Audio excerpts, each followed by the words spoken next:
Thank you for having me here today. I want to say that the honor and the burden of addressing you today is not lost on me. The 50th anniversary of Dr. King's assassination is heavy on all our minds, as is last month's anniversary of the Kerner Commission report and next week's anniversary of the passage of the Fair Housing Act. I want to pause just for a moment and remember that we're also approaching the 55th anniversary of Dr. King's letter from the Birmingham jail. And I want to use this to frame my remarks today. You know that letter when folks in the faith community and in the civic community told Dr. King that he was going too fast, that he needed to slow down. Dr. King responded in the letter from the Birmingham jail, "Frankly, I have yet to engage in direct action campaign that was well-timed in the view of those who have not suffered unduly from the disease of segregation. For years now, I have heard the word wait. It rings in the ear of every Negro with piercing familiarity. This wait has almost always meant never. We must come to see, with one of our distinguished jurists, that justice too long delayed is justice denied. On several occasions in the last 20 years, my Fair Housing Month message has focused on how hollow and formulaic our celebrations have become. You know, kind of a hallmark moment every April when we whitewash Dr. King's message, we wring our hands about continued fair housing impediments and pledge to do better in the coming year. Then, having confessed our sins and received absolution, we go right back to accepting grotesque levels of discrimination and segregation as if they were natural and there was nothing we could do about them. Clearly, our work is unfinished. When many neighborhoods and schools are as deeply segregated as they were in 1968, our work is not done. When the major themes of the last 25 years include resegregation and the entrenchment of places that never desegregated, our work is not done. When we see communities pulling up their drawbridges and flooding their moats to prevent the moving in of new residents, our work is not done. Yet the message we have repeatedly heard in the past year from the U.S. Department of Housing and Urban Development is wait. Wait because communities are not yet ready for integration. Wait because HUD is not ready to use the Housing Choice Voucher Program to expand housing choice for low-income families. Wait because CDBG and home recipients need another 7 years until they can be ready to conduct their assessments of fair housing. Wait because we're not sure we want to protect transgender people from discrimination in homeless shelters. Wait, because HUD is not ready to enforce civil rights laws against cities receiving federal funds. I don't know about you, but I am tired of waiting. Me too. We know why segregation persists. On the personal level, it happens in large part because white people resist living in neighborhoods with people of color. Apart from a few notable places in the country, white people in the U.S. will experience only fleeting integration only in two circumstances. If they are urban pioneers rediscovering the benefits of living in cities, displacing people of color from communities where they survived disinvestment and other forms of neglect only to succumb to the market forces eager to supply the needs of upper-income families. Or second, in communities that take seriously the core meaning of affirmatively furthering fair housing and invest in strategies that offer households of color the choice to live in higher opportunity neighborhoods and that aim to foster stable, racially integrated communities. These days, the former is happening much more than the latter, and HUD is fueling that imbalance.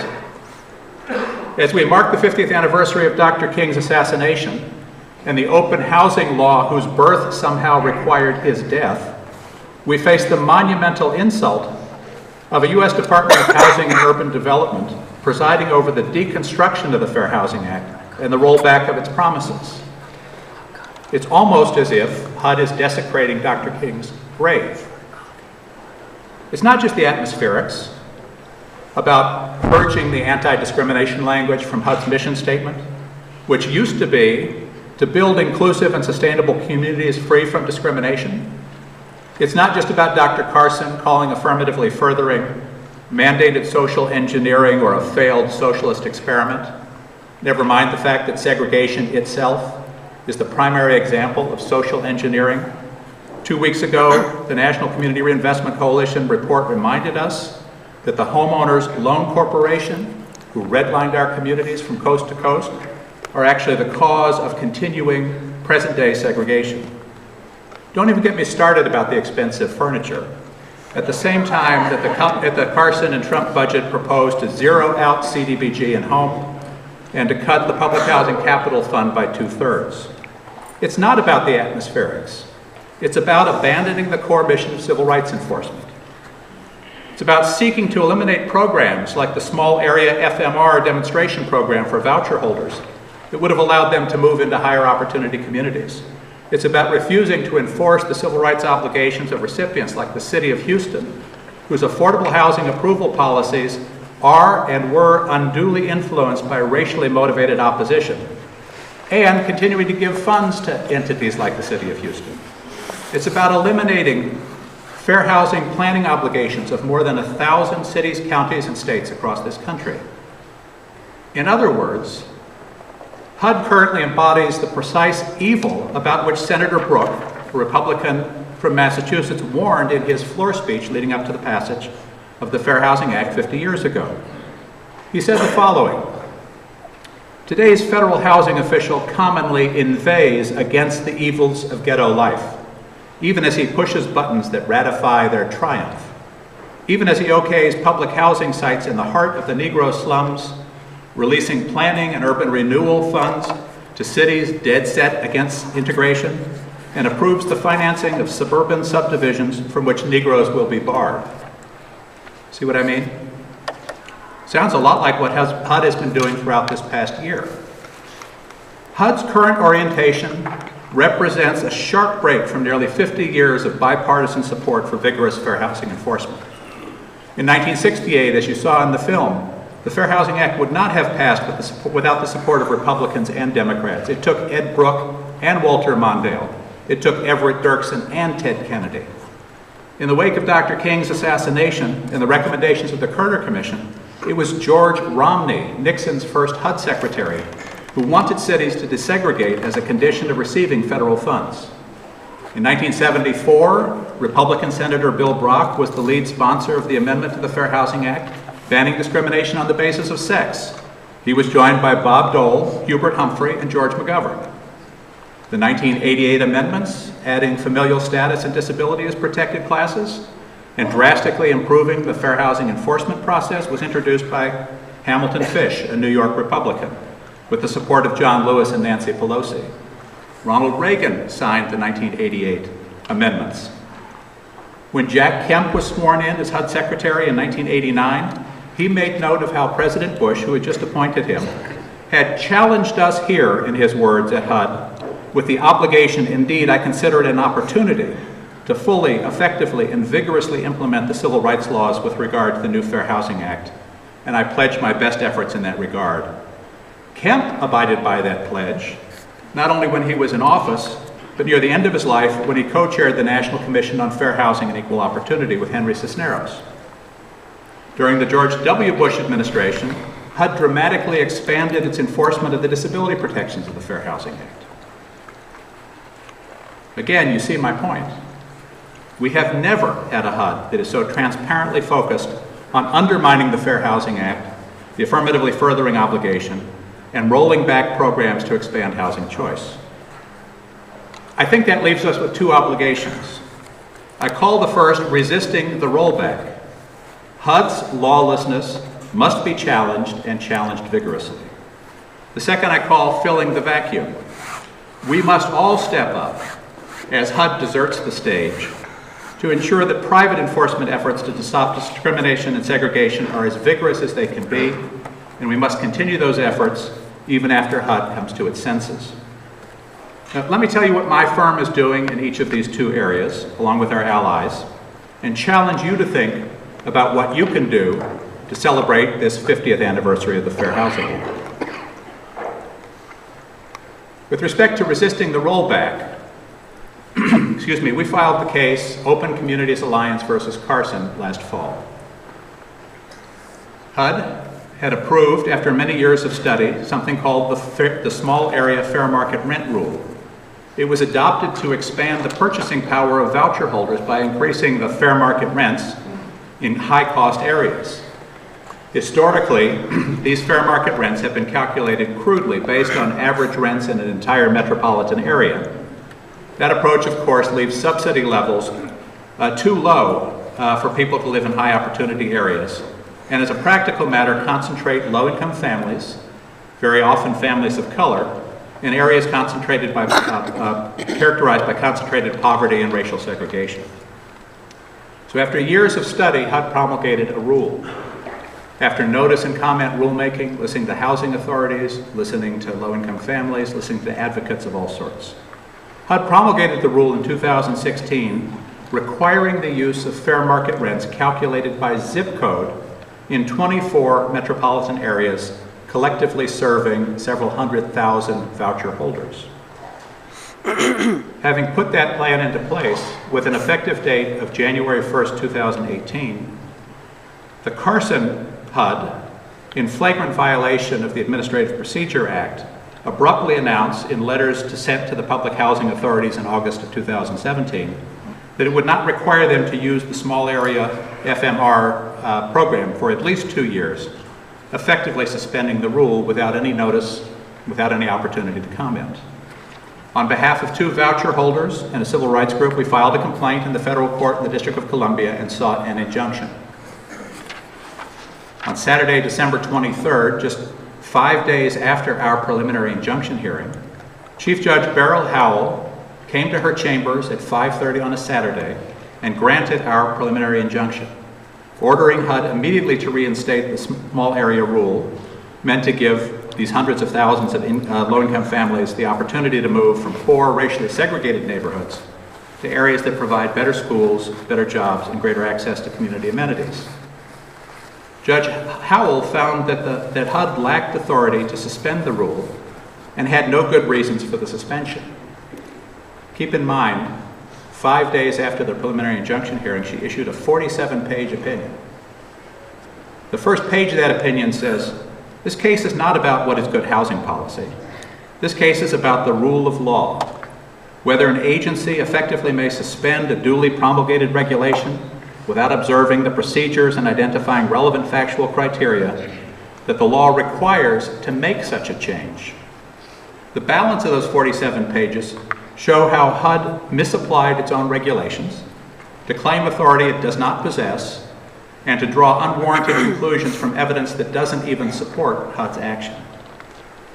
Bound by Judge Howell's injunction, HUD has instructed the affected public housing authorities in 24 metro areas to implement this program beginning April 1st, just this past week. While this relief comes in time for Fair Housing Month, it comes not because of HUD's efforts, but in spite of them. 2 weeks ago, to counter another Carson administration outrage,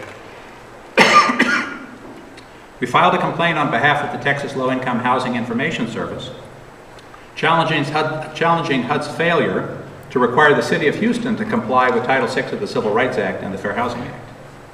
The complaint alleges that HUD has known for years that Houston is one of the most segregated cities in the country and the most segregated city in the state of Texas, and that the city has routinely capitulated to racially motivated opposition to the construction of affordable housing in high opportunity areas.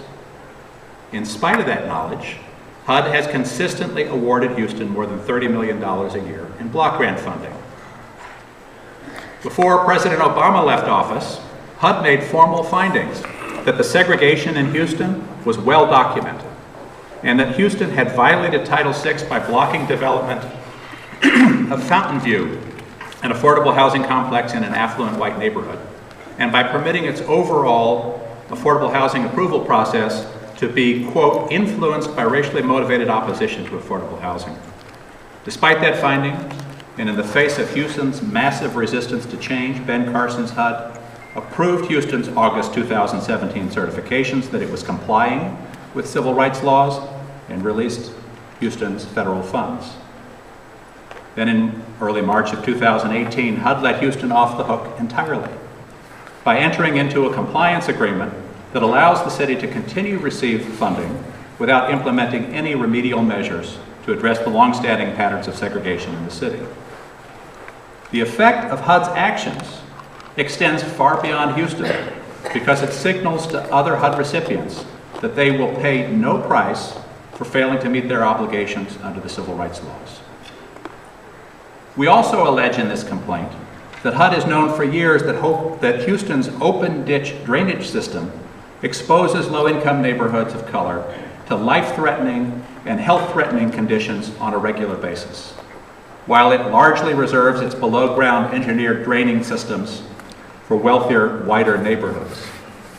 What happened during Hurricane Harvey is just the latest installment. And if Houston fails to act, there will undoubtedly be a replay during the next big storm. My client filed a HUD administrative complaint back in October, asking HUD to take action on the city's discrimination in its drainage system. HUD has failed to take any action whatsoever. One of HUD's principal obligations is to ensure that the programs and activities carried out with the funding that it administers are in strict compliance with the civil rights laws. When it closes its eyes to segregation and city policies that reinforce segregation, HUD violates its own obligation to affirmatively further fair housing, and its actions are arbitrary and capricious under the Administrative Procedure Act. Again, rather than celebrating HUD's good work during Fair Housing Month, we've had to ask for a federal court's intervention. Now, as you certainly know, Ben Carson's HUD is also trying to strangle the new assessment of fair housing process in its cradle. On January 5th, using the same kind of procedural shortcut that Judge Howell had condemned in the fair market rent case, HUD announced that it was going to postpone for as long as 7 years the obligations of more than 1,000 cities, counties, and states to complete their assessments of fair housing. HUD has told recipients to go back to the old analysis of impediments process, the very process that HUD and the Government Accounting Office have determined were weak and ineffective. If HUD's notice stands, every year that this process remains suspended, $5.5 billion in block grant funds will be dispersed to communities around the country that will not be required to conduct rigorous reviews of segregation and will not be required to undo problems caused by segregation. I submit to you that this cannot stand, and I predict that the next major event in our celebration of the 50th anniversary of the Fair Housing Act will be another lawsuit challenging HUD's lawlessness and seeking an injunction to put the AFH process back in place immediately. The bottom line message that I want to give in terms of this resisting HUD's rollback is the following. And I say to HUD, we cannot afford to sit back and wait.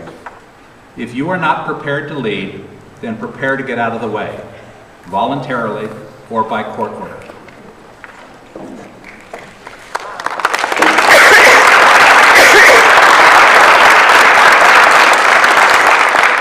Now there's another side of this coin, which is, can we depend on HUD for vigorous enforcement of the Fair Housing Act with respect to the day in and day out complaints that come to it? And I say the following. As Ben Carson's HUD moves away from aggressive enforcement, private enforcement is critical to preserve and protect the hard-won civil rights. We have to use every tool at our disposal. We have to challenge disparate treatment and disparate impact. We have to use reasonable accommodation and requirements of accessibility. We have to employ all the tools available under the obligation to affirmatively further fair housing. And as Ben Carson's HUD retreats and abandons vulnerable populations, we all need to stand up and fill the vacuum. We need to stand up for immigrants, as my firm is doing in our challenge against the city of LaGrange, Georgia, which denies water, gas, and electric service to families who cannot produce a Social Security card. We need to stand up for low-income families of color, as my firm is doing in litigation on behalf of the National Fair Housing Alliance against Fannie Mae, challenging lenders who maintain foreclosed homes in white communities, but not in communities of color. We need to stand up for voucher holders, as we have done in National Fair Housing Alliance versus Travelers, challenging insurance companies that deny policies to landlords who rent to voucher holders. We have to stand up for the LGBT community, as our firm has done in the public school context in a case called Whitaker. We will push federal courts to define the Fair Housing Act's prohibition on sex discrimination broadly to cover discrimination against LGBT people. We have to stand up for returning citizens, as we're doing in the Fortune Society and Mid-America cases. In each of those cases, we have big landlords and management companies with blanket bans against applicants with any kind of criminal record. Those policies have the effect of rejecting applicants whose infractions are decades old and relatively minor. Those blanket bans based on criminal or arrest history are yet another obstacle to reintegration for people of color returning home from jail or prison.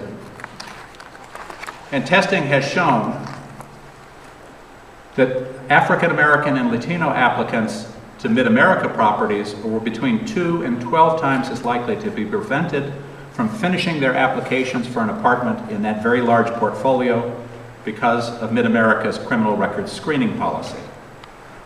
We also need to stand up for women whose landlords demand sexual favors as a condition of their housing, as we're doing in our case CNY Fair Housing versus Waterbury. We need to stand up because HUD is not standing up for vulnerable populations. The moral arc of the universe may be long, and it may, as Dr. King taught us, bend toward justice. But it doesn't happen by itself. It only happens when we reject bigotry and narrow-mindedness. It only happens when we are united in the cause of promoting inclusive and sustainable communities free from discrimination. It only happens when we all put our backs into the effort of bending that arc toward justice and resist the efforts of those who would bend it in the opposite direction. I invite you to join me in that effort. Thank you.